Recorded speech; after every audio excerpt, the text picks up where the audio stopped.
The main objective of the underhood inspection is to seek out any items that may cause potential mechanical concerns. The mechanic starts with the battery after a visual inspection for corrosion and obvious signs of aging. The mechanic performs a battery load test to determine the battery's condition.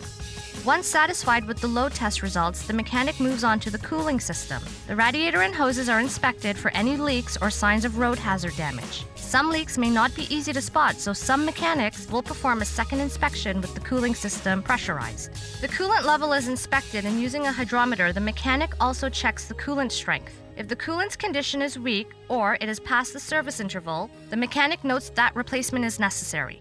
The mechanic next does a visual inspection of the fuel system connections to ensure there are no leaks, and he also inspects the ignition wires looking for cracks or signs of weakness. The mechanic also looks at the brake master cylinder, the ABS components for leaks. The brake fluid level and condition is also inspected. If the fluid looks discolored or is near service interval, a fluid replacement is recommended.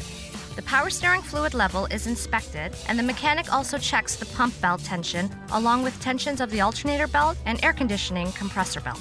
If there are any signs of cracking or if the tension is too loose, the mechanic recommends the necessary adjustments or replacements. The timing belt is also an area of concern. If the vehicle is close to the timing belt service interval, then a replacement is required before the vehicle can be sold as a Honda certified used vehicle.